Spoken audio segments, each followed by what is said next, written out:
Bueno, la presentación mía es muy breve. Soy nacido en Necochea, en los gloriosos 60, y estudié en Mar del Plata Derecho y me quedé a vivir acá. De modo que ya puedo considerarme también necochense y marplatense porque estoy desde el año 78.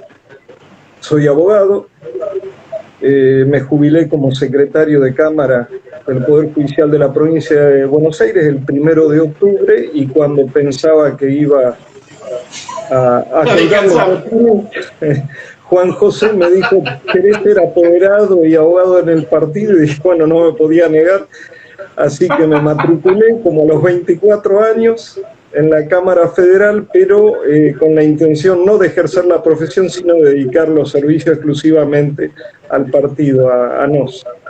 Y en esto estamos ahora. Bueno, papá de 3 chicos, que ya no lo son tanto, ¿no?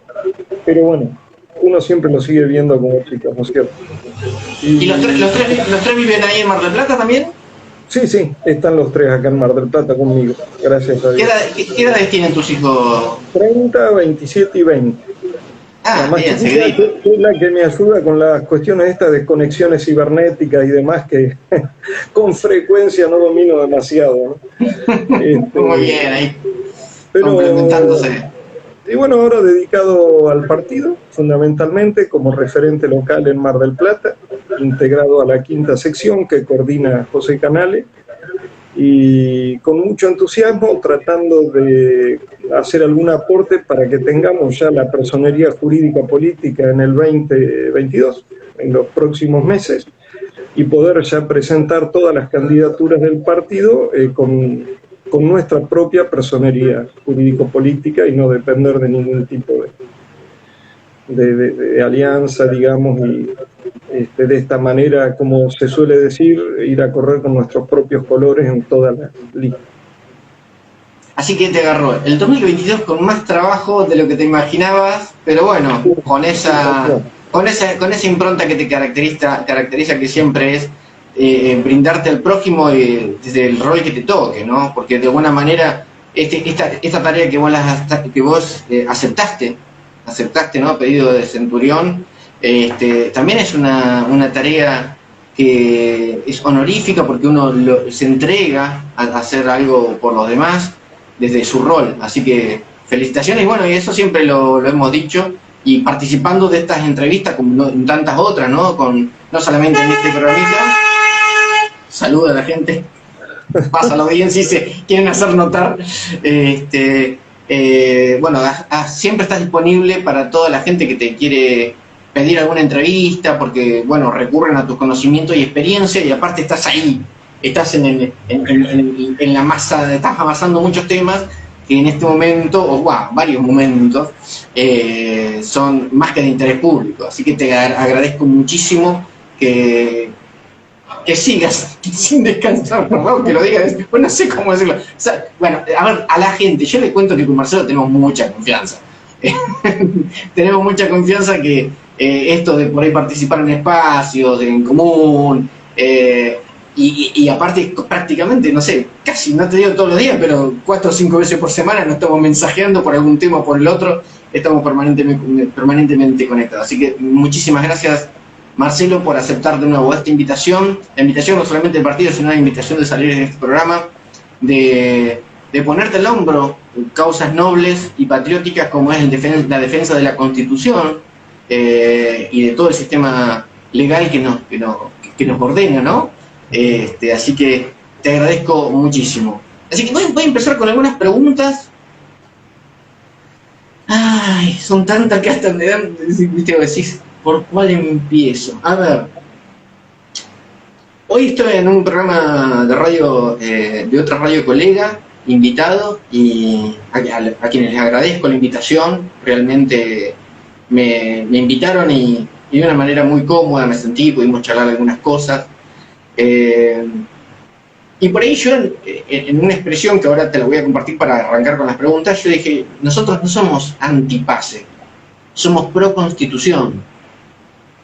Constitución, para achicarlo a una sola palabra, ¿no? Tenemos un montón de otras leyes y un montón de paquetes de tratados internacionales de carácter constitucional, ¿no? pero no es que estamos en contra de, estamos a favor de la Constitución, a favor de la patria, a favor del derecho y la libertad ordenada. Así que, ¿cómo definirías vos esto de la realidad a la que nos lleva Pase? No sé, ¿le pusieron Pase al final? Sí, Pase Bicho 19, creo que es el nombre que le han dado. Como habían hecho la advertencia de que hay que usar sinónimos o todo eso, bueno, vamos a buscarle la vuelta para... Bien. Tenemos que hacer hasta esa gimnasia de que algunas cosas no se pueden nombrar con el nombre que tienen, sino que hay que buscarle sinónimos, pero sí. Paradojalmente le pusieron pase libre, que justamente si algo atenta a este pase contra la libertad. Pero bueno, ya estamos un poco acostumbrados, pero nunca resignados, a estos manejos lingüísticos sobre los cuales también hay que estar alerta, ¿no? Porque pase libre suena muy lindo, pero en realidad el nombre correcto sería cercenamiento de derechos y libertades, y anulación en algunos casos. Lo que vos comenzaste a decir, lo comparto totalmente, me parece muy acertado, y es algo en lo que Gómez Centurión ha hecho hincapié permanentemente, que hay que aclarar que no somos antivacunas, sino que estamos en contra concretamente de este experimento, pero más aún que en contra del experimento, como bien señalaste, a favor de la libertad y de los derechos que están plasmados en nuestra Constitución, pero que nos identifican desde que formábamos parte como provincia del Imperio Español. Esto no es nuevo, ¿no? Los viejos fueros de Aragón, los fueros de Castilla, esos regímenes forales, lo que significaba y lo que llevaban in situ era un afán de libertad muy grande de aquellos aragoneses, castellanos y demás que nosotros hemos recibido. Y de alguna manera muchos de ellos se plasmaron en la Constitución que nos rige. Entonces me gusta mucho más eso, estar a favor de que en contra de. Y creo que estamos en sintonía con ese pensamiento, sí. Tal cual, y aparte, andás a ver los cientos de miles de patriotas que habrán dejado la vida de una manera u otra, porque no es solamente dejar la vida en una batalla como lo han hecho en la gesta sanmartiniana o en la gesta de 1982 en Malvinas, no, dejar la vida trabajando, defendiendo, no sé, la Constitución, los derechos, la soberanía desde lo alimenticio, desde lo científico, lo académico, desde la comunicación, desde lo político, desde lo institucional, los bomberos, que hace un rato mencionaba, los bomberos, los ambientalistas, lo que sea, un guardaparque, un gendarme, tanta gente que ha dejado su vida para que nosotros podamos seguir gozando y las generaciones futuras de estas garantías constitucionales, seguir siendo una república, ¿no? Seguir siendo un país que pueda levantar su propia bandera, su insignia patria, que para ahí muchos no entienden, pero ¿qué quiere decir Martín con esta insignia patria? No, tiene mucho que ver. Así que bueno, nos encontramos con esta realidad distópica, podríamos decirlo. Sí, sin duda, sí. Es algo que quisiera hacer una breve referencia a lo que dijiste, que es muy interesante. Que el concepto de patria, muchas veces pensamos en lo que nos van a suceder. Se dice con frecuencia, estoy trabajando para mis hijos y para mis nietos. Pero el concepto de patria, el amor a la patria, comprende también a aquellos que nos precedieron. Aquellos que, como bien decís vos, dieron su sangre, muchas veces en tantos combates, hasta obtener nuestra autonomía, después la independencia y lo más recientemente en la Guerra de Malvinas. Y también todos aquellos que, como bien señalaste, a lo mejor no participaron de esas gestas guerreras, pero con la perseverancia en su trabajo cotidianamente, con sus sacrificios, también han contribuido a que tuviéramos esta patria grande. Y tenemos una deuda con ellos, tenemos un legado y una deuda. Y esa deuda tenemos que pagarla alegremente. ¿Y cómo se paga alegremente? Es continuando con esa tradición, rechazando todo lo espurio, rechazando la corrupción, rechazando las ventajas que nos puede dar participar en determinadas cuestiones, como de la política, por ejemplo. Y en esto estamos, los que estamos nos hemos metido en la cloaca, como dice Juan José, para rescatar a esta Argentina del fracaso. Y en esto estamos empeñados y con Dios y ayuda lo vamos a lograr. Pero bueno, mientras tanto se nos presenta esta realidad. Para nosotros que en algún momento... Tenemos que salir a atajar penales, ¿no? Y tenemos que salir a atajar penales. Bueno, vamos a ser arqueros expertos. Bueno, Argentina siempre se ha caracterizado por tener muy buenos arqueros.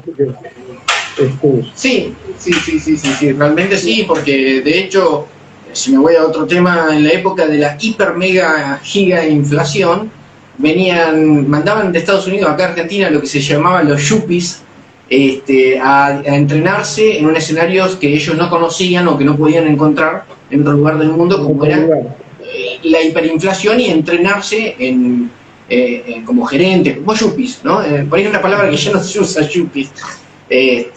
Pero sí. Y Marcelo, a ver, ¿cómo surge esto de que con Juan José presentaron el recurso de amparo? ¿Y qué es un recurso de amparo de esas nanos? Sí, hacemos un poquito más para atrás. Dale. Quisiera señalar dos cosas para dar marco a esto, que creo que son importantes. Primero, que la cuestión es de índole política, sobre todo, más que jurídica. Esta es la primera cuestión que tenemos que tener en claro. Y la segunda, que es una cuestión política que trasciende el país largamente. Es una cuestión que, como ahora ya queda claro, tiene un nivel global, o sea, esto es universal. Una vez me acuerdo que Julio Irazusta escribió un libro muy chiquitito que se llamaba Breve Historia de la Argentina. Y le pregunté al librero que lo vendía, digo, ¿cómo alguien como Irazusta escribe esto que es casi un manual? Me dice, no, lo que pasa es que es la historia desde la perspectiva de la política internacional. Porque como decía un profesor mío, quien solo conoce la historia de su país no conoce la historia de su país. Estamos insertos en una estructura mucho mayor, y ahora, con lo que se ha llamado globalismo y las comunicaciones más, se nota muchísimo más. Entonces ese es el otro elemento a tener en cuenta. Este no es un tema de Fernández, de Cristina Kirchner, de Macri o de Bullrich. Ellos son simplemente peones, subalternos, subgerentes, ordenanzas, no sé cómo quieras llamarlo, de un poder que está fuera de nuestras fronteras y que es el que está marcando el ritmo a los países que, como nosotros, tienen una clase política que ya ha renegado de su tradición y que asume la condición de empleado de centros de poder transnacional. Esto lo tenemos que tener claro. Si no tenemos claro esto, no se entiende nada y seguimos creyendo que hay una pelea entre Macri y Cristina. Todo eso. No es así. Si nosotros tuviéramos una oposición fuerte, estaríamos dando la pelea como la da Polonia, como la da Hungría, como la da... Y no estaríamos sometidos y tratando de hacer una suerte de guerra de guerrillas para defender nuestras libertades.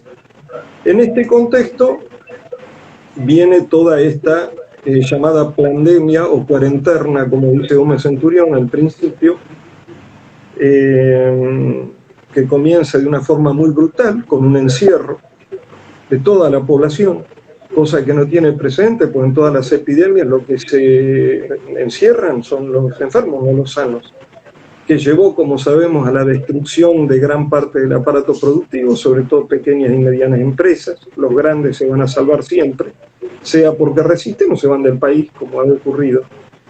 Llevó a muchos decesos y fallecimientos por enfermedades que no fueran tratadas a tiempo.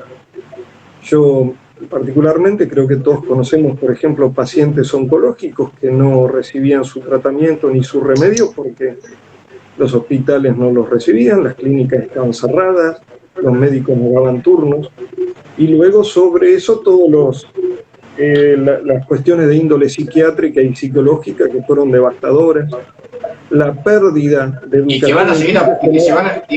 se van a visibilizar más adelante. Más adelante. El tema de la educación, en un país que tiene una educación que ha sido desarticulada, hay chicos que hace 2 o 3 años que no tienen escuela. Y generalmente, naturalmente, estamos hablando de los chicos de menos recursos.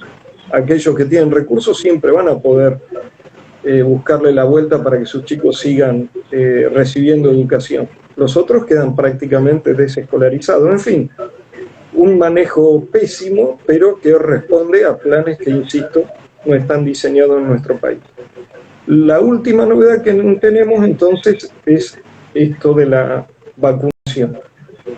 Que en realidad no sé si está bien llamar las vacunas, porque sabemos que no, esto está admitido, que no atravesaron todas las fases, que sí atravesaban aquellas vacunas que recibíamos nosotros en la infancia, cuando íbamos a la escuela, que estaban debidamente probadas. Acordate las palabras que no podemos decir. Las inoculaciones. Las inoculaciones que recibíamos cuando éramos chicos, que estaban debidamente probadas, habían atravesado todas las fases, en fin, cosa que no ocurre ahora. Claro, ¿qué hay detrás de esto también? Hay una ganancia fabulosa de los laboratorios. Un artículo que me llegó el otro día, que se puede verificar bastante serio, estaba hablando de 65.000 millones. O sea, no estamos hablando de poco dinero. Las farmacéuticas cierran un año de oro con 65.000 millones en venta. También hay que ver la pata de la sota, ¿no? Por dónde viene este afán desesperado de vacunar a todo el mundo cuando el lucro que llevan es ese. Entonces, frente a eso, ¿a qué ha apelado el ciudadano común? A la justicia. Cuando aparece todo este recorte de libertades y este denominado pase libre, es un pase esclavo en realidad, lo que le ha quedado es recurrir a la justicia. Y la vía adecuada es la acción de amparo. ¿Qué es una acción de amparo? Para decirlo muy sencillamente, es una acción expedita, rápida, que tutela todas aquellas libertades fuera de la libertad ambulatoria que está tutelada por el habeas corpus. Es decir, si el día de mañana, de manera arbitraria, un policía te quisiera detener porque no le gustó lo que dijiste en tu programa, vos, enterado de eso, presentás un habeas corpus y le decís: señor juez, están queriendo proceder contra mi libertad de una manera manifiestamente ilegal y arbitraria, porque un policía no me puede detener sin orden judicial y menos por alguna manifestación que yo hice en un programa de radio. Entonces el juez hace lugar al habeas corpus y tutela tu libertad. Cuando son otros derechos, como aquellos que está afectando estas dos resoluciones administrativas, porque hay una provincial y otra nacional, que puede ser el derecho al trabajo.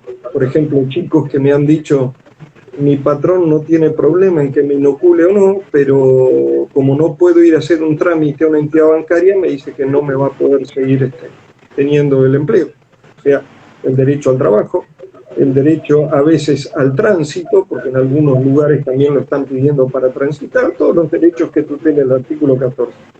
Cuando esos derechos se ven limitados de manera inminente por una decisión arbitraria, entonces lo que está previsto es la acción de amparo, que primero tuvo reconocimiento legal y ya desde el 94 tiene rango constitucional. Está en la Constitución de la Nación y en la Constitución de la Provincia de Buenos Aires. Esta es la vía adecuada para tutelar derechos cuando hay alguna decisión del poder que resulta manifiestamente ilegal y arbitraria. A ver, te voy a desmenuzar un poco con preguntas porque la gente de a pie, como yo, por ahí nos llegan un poco seguimos confundidos porque hay tantos mensajes, hay tantas mensajes, información que vamos cruzando, va llegando de acá para allá. A ver, si yo entendí, para ver si yo entendí, y si no quiero vos que me corrijas. El habeas corpus me protegería en el caso de que me quieran detener, o sea, para transitar. Claro, cuando se cercene tu libertad ambulatoria. Ambulatoria, o sea, el habeas corpus es solamente para ese derecho. Claro, el habeas corpus es exclusivo para eso. Bien. Tiene una amplitud mayor, pero sería un poco abundar en cosas demasiado técnicas. Por ejemplo, se puede atacar una prisión preventiva, a veces por la vía habeas corpus, la denegación de una excarcelación, pero ya eso es muy técnico. Pero el concepto es que es para la libertad ambulatoria. No, porque yo más que nada también preguntaba porque hay mucha gente que dice: vamos a hacer el habeas corpus preventivo o algo así. He visto hasta que algunos abogados lo han intentado, pero creo que no es la vía adecuada. Tal vez algunos abogados han intentado eso ante el fracaso que ha habido con los amparos. Entonces, como una forma de decir: bueno, yo sé que esto no es por ahí lo que corresponde, pero intento esto, ¿no?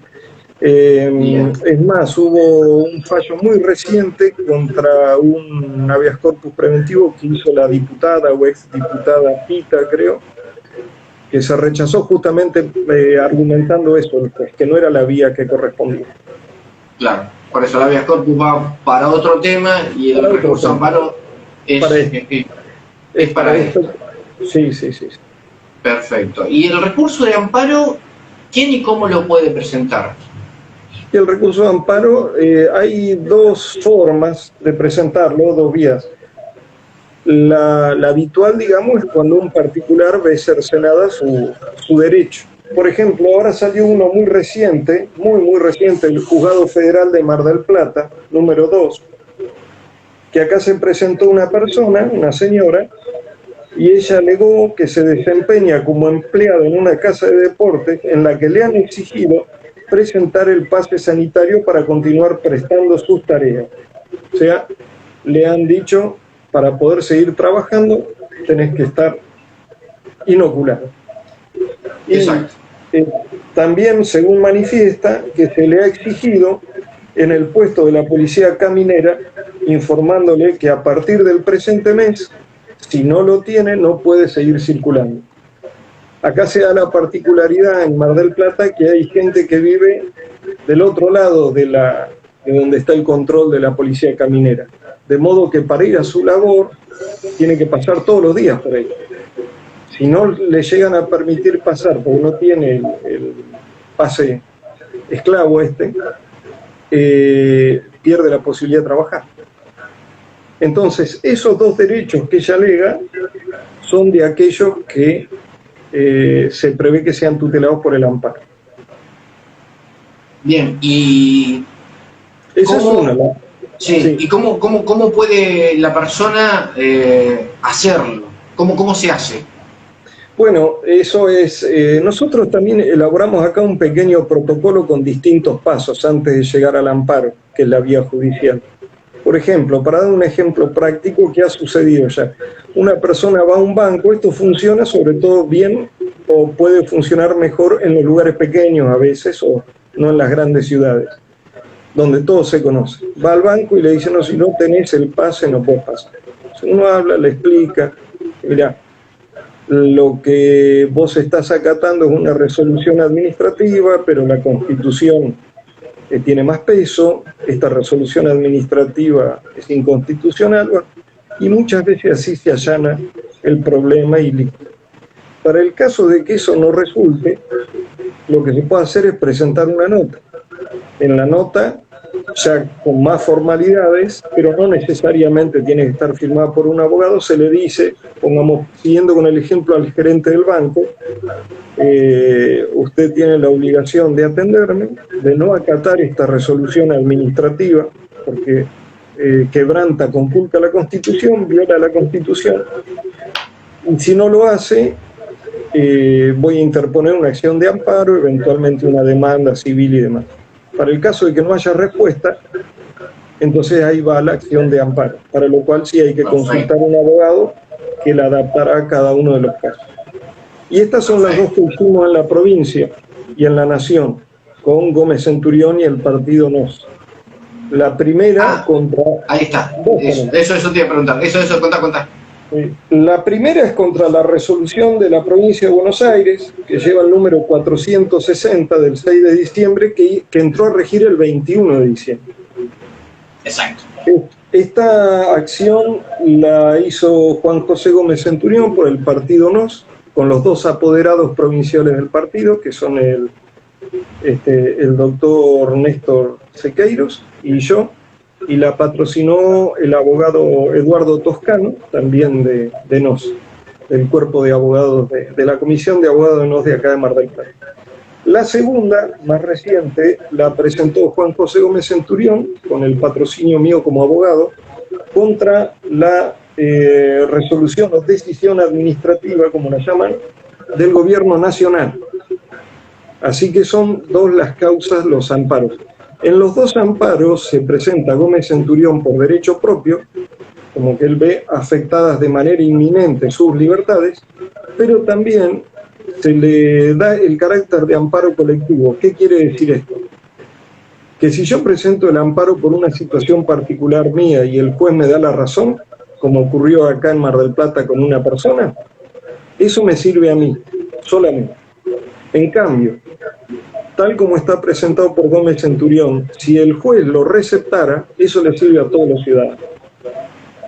No es que cada uno tenga que sumarse y firmar la demanda para verse favorecido. Si el juez dijera, sí, señor Gómez Centurión, usted tiene razón, la resolución esta es inconstitucional, la vamos a dejar sin efecto y por lo tanto todos los ciudadanos del país pueden desplegar todas sus actividades sin tener que contar con este paso.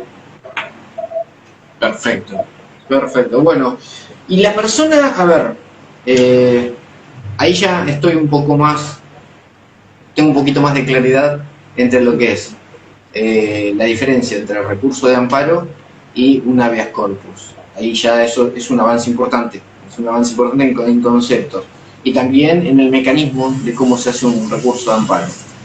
Ahora me gustaría hacerte una preguntita, por ejemplo. A ver, vos contaste del caso de esta señora que vivía del otro lado del control policial y que en el control policial le pedían el pase, algo así. Ella en la demanda dice eso. Ella alega 2 lesiones de sus derechos ya concretadas, o sea, no es que es inminente, sino que ya le sucedieron. Una que se lo pidió su patrón en el trabajo para seguir trabajando, y lo otro que se lo pidieron en el puesto caminero, en el cual le dijeron que en el futuro, cuando entrara a regir, que ahora ya entraron a regir las 2 resoluciones, la provincial y la nacional, no iba a poder pasar. Bien. En ese caso, la autoridad, no sé qué será la autoridad, no sé si es un control municipal, policial, ¿qué sería? Este sería provincial, de la policía provincial en principio. Ajá. Porque acá pasó algo en este distrito de Punta Indio donde yo estoy hablando, que había sacado un flyer en la municipalidad que decía que, por ejemplo, para ir desde Verónica hasta localidad de Punta del Indio en auto, para ir en tu propio auto, tenías que tener el pase ese que comentamos. Un disparate mayúsculo. No, es un disparate mayúsculo que vamos a ver una cosa que vendría bien repasar, que en algún momento creo que todos la hemos visto ya en educación cívica, pero viene bien repasar.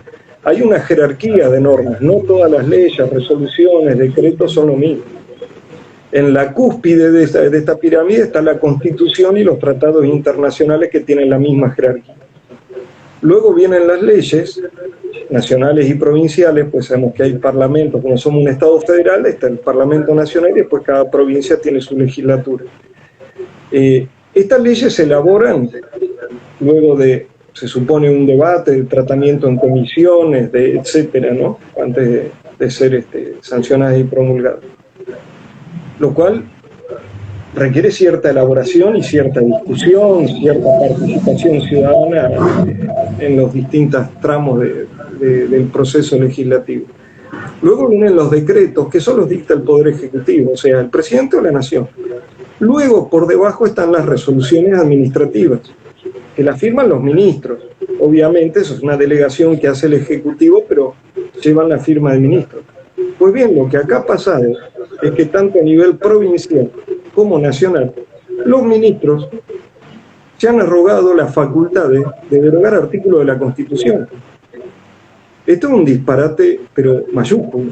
Y en lo que vos me contás, ya directamente un intendente, o no sé, este disparate lo hemos visto ya acá, por ejemplo, en el gobierno municipal de Mar del Plata, antes de que saliera la ley de genocidio de personas por nacer, mal llamada ley de aborto. El anterior intendente, con el secretario de Salud, doctor Blanco, que creo que sigue estando todavía, introdujeron el aborto por una resolución de un secretario de Salud. O sea, es demencial, lo que se está haciendo a nivel jurídico es demencial. El grave problema que tenemos es que no tenemos poder judicial. Y ahí está. Si tuviéramos un poder judicial valiente, que mereciera ese nombre, ya hubieran pulverizado estas dos resoluciones administrativas hace rato. La sentencia que yo comento de esta señora de Mar del Plata, donde se lo rechaza, es una vergüenza. Es realmente vergonzosa. A veces parece que ni la hubieran leído, porque es muy claro lo que ella, se la rechazan, por supuesto, ¿no? Se la rechazan y le pone en una parte, leo, textual, tal cual señalara con anterioridad, dice el juez, que se llama Santiago José Martín. Vamos a empezar a dar nombres, que quede la cosa clara. Sí. Encuentro que si bien las medidas adoptadas pueden significar algún tipo de restricción a los derechos ambulatorios, no. ¿Qué restricción a los derechos ambulatorios? Lo que está diciendo es que la van a echar del trabajo. Y no es algún tipo de restricción, la van a echar. Y seguidamente dice, adviértase que no se está obligando a la población a vacunarse como sugiere el accionante. ¿Ah, no? ¿Y cómo se llama esto cuando te dice, si no te vacunas te echo? Pero no te obligo a vacunarte. ¿Y qué entienden por obligación? Que vengan dos gendarmes, me agarren de los brazos y venga un enfermero y me inocule contra mi voluntad. Claro que esto es una obligación lo que han hecho las resoluciones administrativas, que también vamos a decir los nombres. Nos olvidamos después de los nombres de esta gente. Los nombres de la resolución administrativa en la provincia son Insaurralde y Creplat. Y los nombres de la resolución nacional... ¿Insaurralde que Martín? Martín Insaurralde, sí. Y a nivel nacional está Carla Bisotti, la que festeja el genocidio de personas por nacer. Siempre se la pasan diciendo las verdes que el aborto es muy doloroso, pero bueno, que es una necesidad. Entonces, si es muy doloroso, ¿qué festejan? A un año cuando se han matado no sé cuántas decenas de miles de chicos. Bueno, esta persona, este personaje del esnable, y Mansur, como jefe de gabinete, firman la resolución nacional. La resolución esa obliga a la gente a inocularse, la obligan, porque el cercenamiento de derechos es tan grave que prácticamente a muchos no les ha quedado otra que inocularse, lo cual contradice las mismas normativas de ellos, porque en el plan estratégico de inoculación dice que es voluntario, dice que es optativo, por lo menos en 4 o 5 normas. Es decir, es bochornoso. Esto naturalmente acá hay una maniobra de pinza de sus patrones, o sea, de los jefes de ellos, que le han dicho vamos a inocular a todo el mundo a como dé lugar. Y por supuesto el inmenso negocio de las farmacéuticas, de los laboratorios, que les da para pagar sobornos y aprietes a diestra y siniestra. Pero esto es una barbaridad. Paralelamente ha habido un lavado tremendo de cerebro a través de los medios a toda la población, de manera tal que mucha gente se constituye en enemigo del propio vecino, porque nos han transformado a los no inoculados en los leprosos del siglo XXI. Como se ve en el Antiguo Testamento, en el Deuteronomio, creo que había toda una legislación para el leproso y entre ellas tenía que ir por las calles golpeando una suerte de maraca, diríamos hoy, gritando impuro, impuro. Es lo único que le falta. Que digan que los inoculados vamos a tener que andar por la calle gritando así. Este es el panorama.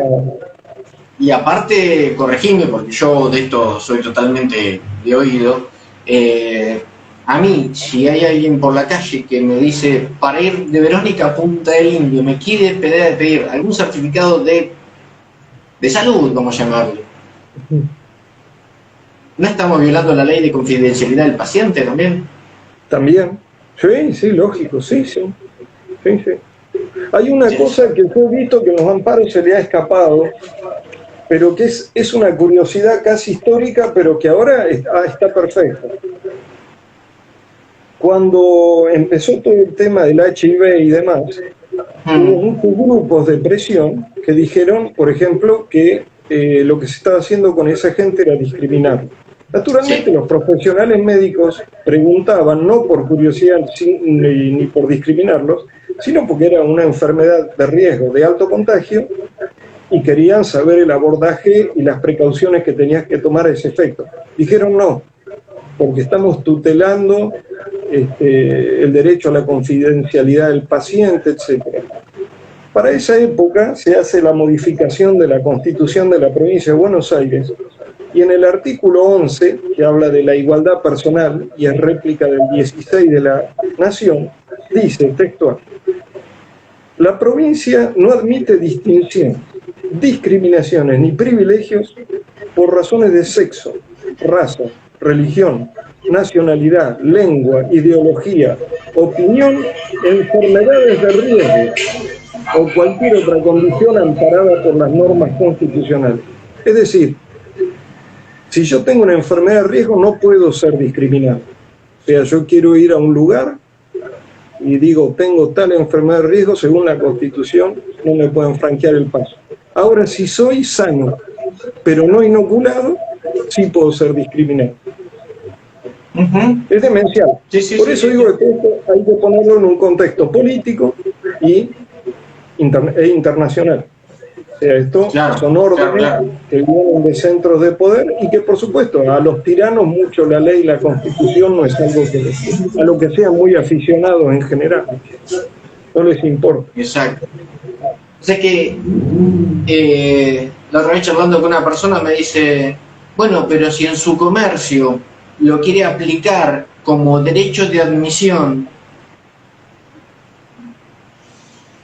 en un lugar privado, vamos a llamar privado, me refiero a un comercio, no sé, una verdulería, un almacén, la farmacia, el supermercado, te pueden poner como derecho de admisión eso. El derecho de admisión también tiene su regulación, no es absoluto.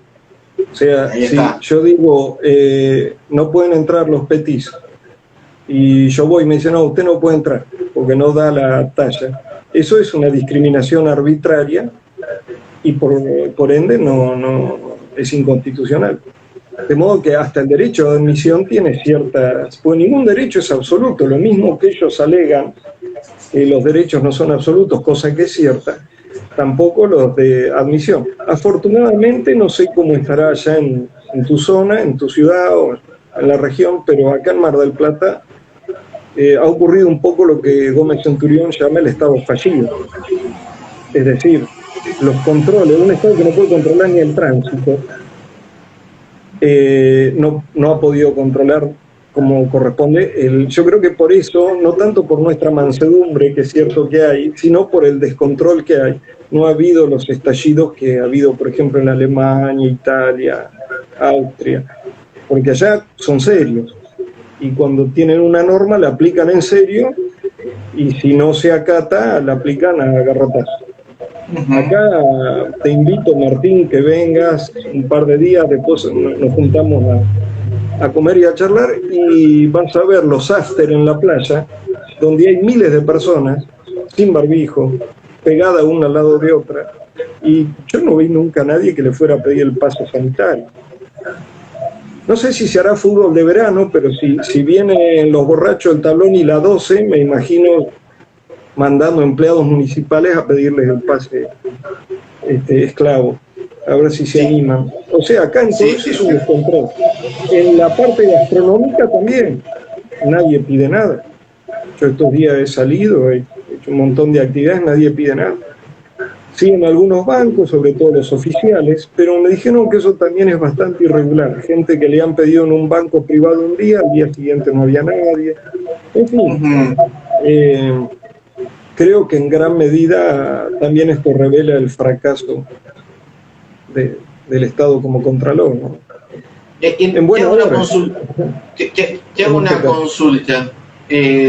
Un gobernador, un ministro, o vamos a dejarlo a una escala más chica, un intendente, por decirlo así, alguien de la autoridad del Ejecutivo, que quiere aplicar estas, no quiero decirlo normas, porque me parecen tan feos resoluciones, exactamente, estas resoluciones tan ilegales, porque no es que queda una duda, no, es abrupta, es evidente, es grotesca, es explícita, ¿le cabería, pregunto, desde el desconocimiento total, no sé, encararlo como que está faltando los deberes del funcionario público por no defender la Constitución? He visto eso y algunos abogados quisieran hacer denuncia en ese sentido. A mi modo de ver, no. Por lo siguiente, estas resoluciones, nosotros vemos claramente esto, pero lamentablemente han sido adoptadas por el oficialismo con la anuencia de la autopercibida oposición, mal llamada oposición porque son socios, son lo mismo. Entonces estamos hablando que acá hay otro tema también, mucha gente se queja ahora y demás, pero es lo que se votó. O sea, ¿cuánto era? El 90 y pico % de los electores se repartieron entre el kirchnerismo y el macrismo, junto por el cargo. Así que esto es lo que se votó. Si no hay oposición ahora, esto no nos pasó una tormenta, no nos cayó un rayo, no tuvimos una invasión extranjera. Se votó esto. Tuvieron la posibilidad de votar un héroe de guerra. Votaron a un sujeto absolutamente mediocre de un lado y del otro lado el que estaba en segundo lugar, lo mismo, encima con Pichetto. Bueno, que ya sabemos lo que es. Sí. Este es el primer tema, porque también uno tiene que hacerse un poco responsable de sus actos, ¿no? Miren lo que pasó. No pasó. Lo votaste. Exacto. Entonces, esta es la primera cuestión. Entonces estamos hablando que el 95% de lo que votó el electorado está a favor de esto. Luego, cuando se empiezan a intentar los amparos, son rechazados en masa por los jueces. La Suprema Corte de la provincia, al tratar una medida cautelar, avala las resoluciones administrativas. La Corte de la Nación las avala de manera indirecta porque no habilita la feria para el tratamiento, con lo cual dice que no es algo urgente. La inmensa mayoría de los jueces, creo que fue pionera una cámara en Córdoba, pero después seguir recibiendo fallos todos los días, falla en contra de los amparos. A veces con decisiones tan endebles como esta que acabo de leer. Y de remate, hasta el Papa está diciendo que es una obligación moral vacunarse. Entonces, uno se ubica, yo me ubico, empatizo con ese funcionario que ha recibido todo esto. Resoluciones de provincia, de nación, confirmadas por los más altos tribunales. Yo realmente no veo que cometa un delito cuando lo exige. Porque el derecho, siempre se ha dicho, no pide heroísmo. El derecho no exige heroísmo. Será una cuestión moral, en todo caso, de alguien que se plante y diga yo no lo voy a pedir, y lo echen del trabajo y quedará sin su trabajo. Vaya a saber uno cómo mantiene su familia. El derecho no existe eso. Eso sin mencionar que en muchos casos la persona puede estar convencida, en virtud de todo esto que digo, que hay mucha gente que realmente está convencida de que la inoculación es la solución del problema y que amigos míos me han dicho, se han enojado conmigo y me han dicho, si dependiera de mí, haríamos el pase libre ya obligatorio y con ley, etcétera. Por eso digo que en ese contexto el funcionario que lo pide no está cometiendo un delito. Y en todo caso, si estuviera subsumido en la figura delictiva, estaría amparado por una causa de justificación que es la obediencia debida. Acá sí funciona la obediencia debida. ¿Funciona acá la obediencia debida? Sí. Es decir, la obediencia debida, ¿qué significa? En la estructura administrativa hay una escala jerárquica, hay una jerarquía. Entonces, si mi jefe me dice, me manda y pedile a todo el mundo el pase, porque así lo ordenó el gobernador y lo ordenó el presidente. Y las dos cortes dicen que está bien, que es constitucional. ¿Qué delito le podemos achacar a esta persona si va y cumple esa orden que le dieron? Justamente la obediencia debida, las órdenes en los grupos jerárquicos no se analizan, si no sería todo una anarquía. Imagínate vos que en una guerra el teniente da una orden y el sargento empieza a ver si le parece bien, mal, no tiene otra idea mejor, se pone a discutir. sería todo un caos. Bueno, o yo fui secretario de Cámara, que los jueces me digan redactar la resolución así, yo digo, no, mejor de otra forma. No, redactar así.